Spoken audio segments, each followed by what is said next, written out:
इस सुपरमार्केट के हर आइटम में एक चीज कॉमन है। क्या आप सोच सकते हैं वो क्या है?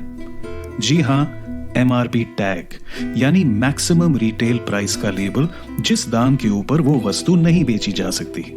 और ये दाम कौन तय करता है?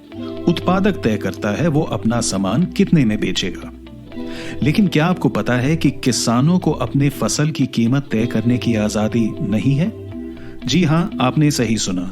जिस अनाज से आपका हर रोज खाना पकता है, पेट भरता है, उस अनाज को बाजारों में सही कीमत पर बेचने के लिए किसानों के पास आजादी नहीं है।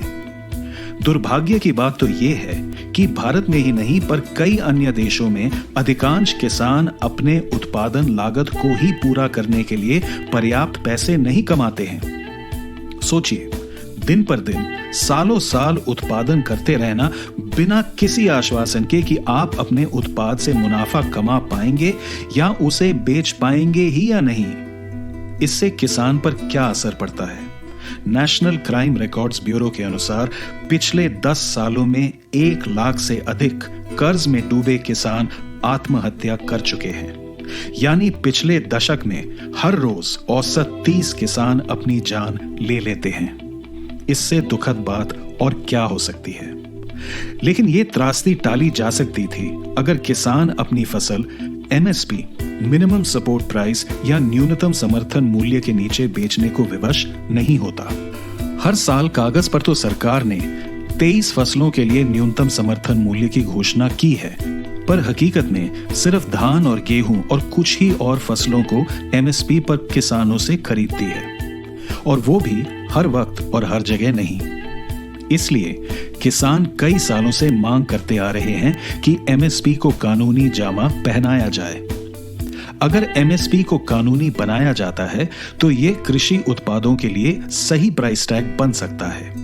दिवंगत कृषि विशेषज्ञ MS स्वामीनाथन ने MSP कैलकुलेट करने का फॉर्मूला निकाला था, जिसे C2+50 फॉर्मूला कहा जाता है। स्वामीनाथन आयोग ने किसानों की आय बढ़ाने के लिए उन्हें उनकी फसल लागत का 50% ज्यादा देने की सिफारिश की थी। किसान भी यही मांग रहे हैं। सरकार ने MS स्वामीनाथन को भारत रत्न तो दे दिया है, पर उनके फॉर्मूले से मुंह मोड़ लिया है। जिस तरह हमें MRP पर चीजें खरीदने का अधिकार है, वैसे ही किसानों को भी अपनी फसलों को MSP पर बेचने का हक है। अगर औद्योगिक घराने अपनी उत्पाद मनचाहे कीमत पर बेच सकते हैं, तो किसान अपनी उपज सही सुनिश्चित दाम पर क्यों नहीं बेच सकते? उन्हें मार्केट की मर्जी पर क्यों छोड़ा गया है? क्या ये दोहरा मापदंड नहीं है?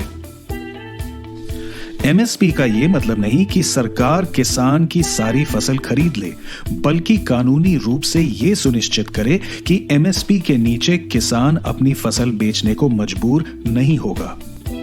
MSP किसानों का अधिकार है।